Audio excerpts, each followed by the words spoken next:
Well, one man who would like to see Newcastle do business in the window is former captain Alan Shearer, who was once the club's record signing, of course. He caught up with Keith a little earlier at the Gateshead International Stadium. Alan, good to see you. You're here at the Gateshead International Stadium today because these guys behind you are all running the Great North Run for your foundation. Tell us a bit about it, if you can. Yeah, it's amazing. I mean, Agilico and Warren and his team have been great over the years. They've been such a help. They've been such a supporter for my foundation, and they've got all the team out this year running the Great North Run. So to help and raise vital funds for my centre. So. I know half of them. I know how much it means to them and how hard it's going to be. But we're all so grateful because without the help of those guys, then the foundation wouldn't be as well run as it is. Yeah, you say it's vital funds for your foundation. Just give us a little overview about your foundation and what it does, if you can. Well, it's a respite home and an activity centre for the disabled, as everyone will know. I sort of set that up with my with the money with the testimonial that raised all that money back in 2006. We had 1.6 million, and it's gone from strength to strength. We have guys living there, and it's a huge help to many families. It gives me great pride when I'm driving along the A69 and I see my name on the for the centre, and it's a great place. It's hydrotherapy pool, cinema rooms, music rooms, therapy rooms.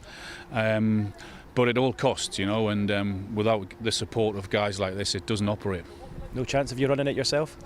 I would love to run it, but as you know, as you well know, and I can well feel my knees, my ankles and back have been damaged over the years, so I couldn't run a mile, never mind a marathon. But I suppose nice for you to come down and meet the guys today, the ones that you don't know, and I think it probably gives them a boost as well, seeing you and knowing what they're doing it for. Well, I hope so, and it hopefully it shows that I really appreciate what they do, you know, because for them to give their time up, not only today but from their training days, and also to go and do the Great North Run. They know how much it means. I know how much it means. I appreciate it a lot, and me giving an hour today to come and support them and have a few pictures is nothing. Just a couple quick, if you don't mind, on your old team Newcastle. Winning start to the season. Wasn't pretty at the weekend, but I guess a win's a win. Yeah, you have to get off to a good start. You have to win, and then you pick the bones out of it later. Obviously, the sending off didn't help, and they had to sit and defend. And I thought they did that really well. I mean, I thought Big Dan Burn was superb at the back, and Joe Linton in midfield was an immense performance. Didn't play that well, even with 11v11 for the first 28 minutes, whatever it was. They looked a bit leggy and looked a bit flat. But a win was a win, and they've had a week to work on things, and they go to Bournemouth at the weekend, hopefully in better spirits. What are your overall hopes for the season without European football to contend with? Can they get back up there and push for the top four? Well, in an ideal world, we'd have European football, but they haven't, and a lot of the teams around them that have done. And we know what happened last year to Newcastle with all the injuries because of the number of games that they had. If they can avoid the injuries this year, then I would hope they could get in and around the top four.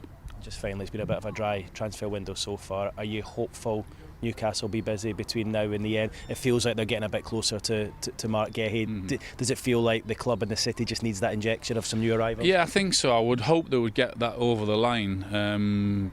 It would be pretty tough if they didn't, you know, after what's gone on in the last couple of weeks. I think that's one that they'll have to do.